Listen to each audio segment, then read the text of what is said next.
الحمدللہ رب العالمین والصلاة والسلام علی سید الانبیاء والمرسلین اما بعد فاعوذ باللہ من الشیطان الرجیم بسم اللہ الرحمن الرحیم الصلاة والسلام علیک یا رسول اللہ وعلی آلک و اصحابک یا سیدی یا حبیب اللہ۔ قرآن پاک کی تفسیر ہم پڑھ رہے تھے اور سورۃ البقرہ کی آیت نمبر 7 کی تفسیر ہم نے آخری مرتبہ پڑھی اور سنی تھی۔ آج انشاءاللہ ہم آیت نمبر 8 کی اور 9 کی تفسیر پڑھیں گے۔ بسم اللہ الرحمن الرحیم۔ وَمِنَ النَّاسِ مَن يَقُولُ آمَنَّا بِاللَّهِ وَبِالْيَوْمِ الْآخِرِ وَمَا هُمْ بِمُؤْمِنِينَ۔ ترجمہ کنز العرفان۔ اور کچھ لوگ کہتے ہیں کہ ہم اللہ پر اور آخرت کے دن پر ایمان لے آئے ہیں، حالانکہ وہ ایمان والے نہیں ہیں۔ یہاں سے پہلے تک کافروں کے حوالے سے بات کی گئی ہے، ان کے عقائد، ان کے بارے میں بتایا گیا ہے کس طرح کے وہ عقائد رکھتے ہیں۔ یہاں سے منافقین کے حوالے سے بات شروع کی جا رہی ہے۔ وہ لوگ کہ جو ظاہری طور پر تو ایمان لاتے ہیں، کلمہ گو ہیں، لیکن اندرونی طور پر وہ کافر ہیں، مسلمان نہیں ہیں۔ اس سے پہلی آیات میں مخلص ایمان والوں کا ذکر کیا گیا ہے، جس کا ظاہر و باطن درست اور سلامت تھا۔ جن مسلمانوں کا ظاہر و باطن دونوں درست اور سلامت تھا۔ پھر ان کافروں کا ذکر کیا گیا جو سرکشی اور عناد پر قائم تھے۔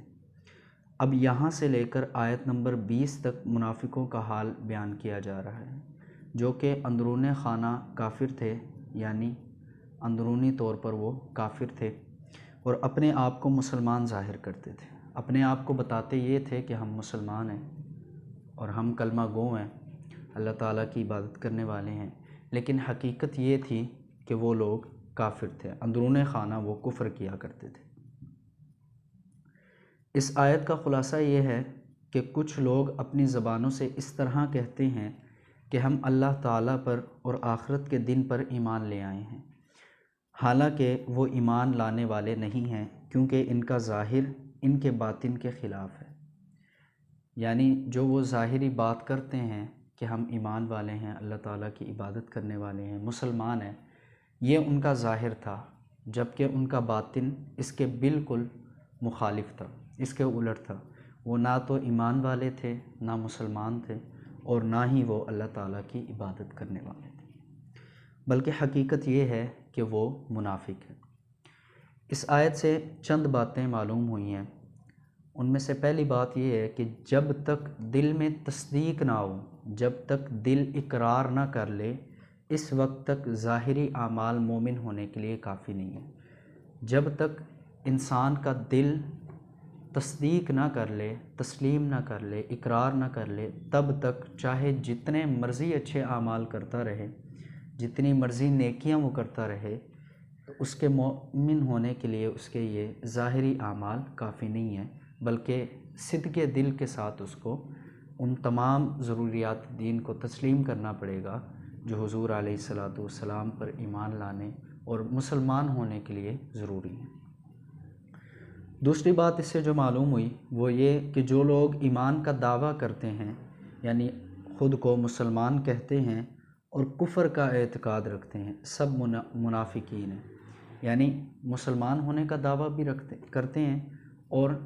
کفر کا اعتقاد بھی رکھتے ہیں، کفر پر یقین بھی رکھتے ہیں، تو یہ سب لوگ منافقین میں شامل ہیں۔ اور تیسری بات اس میں جو ہمیں جاننے کو ملی وہ یہ کہ اسلام اور مسلمانوں کے لیے کھلے کافروں سے زیادہ نقصان دہ ہیں۔ یہ جو منافقین ہیں، جو ظاہر اور باطن جن کا ایک دوسرے کے مخالف ہے، یہ لوگ اسلام اور مسلمانوں کے جو کھلے کافر ہیں، کھلے دشمن ہیں، ان سے زیادہ نقصان دہ ہیں۔ یخادعون اللہ والذین آمنوا وما یخدعون الا انفسهم وما یشعرون۔ ترجمہ کنز العرفان۔ یہ لوگ اللہ کو اور ایمان والوں کو فریب دینا چاہتے ہیں، یعنی دھوکہ دینا چاہتے ہیں، حالانکہ یہ صرف اپنے آپ کو فریب دے رہے ہیں اور انہیں شعور نہیں۔ اللہ تعالیٰ اس سے پاک ہے کہ اس کو کوئی دھوکہ دے، کیونکہ ہر چیز کا علم اللہ تعالیٰ رکھنے والا ہے، وہ ہر چیز کا علم رکھتا ہے۔ تو اس چیز سے بھی وہ پاک ہے کہ اسے کوئی دھوکہ دے سکے، اس کے ساتھ کوئی فریب کر سکے، کیونکہ فریب اور دھوکہ اس کے ساتھ کیا جاتا ہے کہ جس کو اصل معاملے کا پتہ نہ ہو۔ اللہ تعالیٰ کے لیے یہ محال ہے، ناممکن ہے کہ اسے کسی بات کا پتہ نہ ہو، لہٰذا اللہ تعالیٰ کو دھوکہ دینا یہ ناممکن ہے، یہ ممکن ہی نہیں۔ یہاں مراد یہ ہے کہ منافقوں کے طرز عمل سے یوں لگتا تھا، ان کے جو اعمال تھے، افعال تھے، ان سے یہ لگتا تھا کہ وہ خدا کو فریب دینا چاہتے ہیں، کہ وہ اللہ تعالیٰ کو دھوکہ دینا چاہتے ہیں۔ یا جو دوسری بات اس سے اخذ کی جا سکتی ہے وہ یہ کہ وہ رسول اللہ صلی اللہ علیہ وآلہ وسلم کو دھوکہ دینا چاہتے تھے، کیونکہ حضور پر نور صلی اللہ تعالیٰ علیہ وآلہ وسلم اللہ تعالیٰ کے نائب اور خلیفہ ہیں، اور انہیں دھوکہ دینے کی کوشش گویا خدا کو دھوکہ دینے کی طرح ہے، لیکن چونکہ اللہ تعالیٰ نے اپنے حبیب صلی اللہ تعالیٰ علیہ وآلہ وسلم کو منافقین کے اندرونی کفر پر مطلع فرمایا، تو یوں ان بے دینوں کا فریب نہ خدا پر چلے، نہ رسول پر اور نہ مومنین پر۔ اللہ تبارک و تعالیٰ نے حضور اکرم صلی اللہ علیہ وآلہ وسلم کو ان کے جو منصوبے تھے ان سے مطلع فرمایا، ان کی اطلاع دے دی، باخبر کر دیا، تو اس طرح نہ یہ منافقین نہ تو یہ خدا کو دھوکہ دے سکے،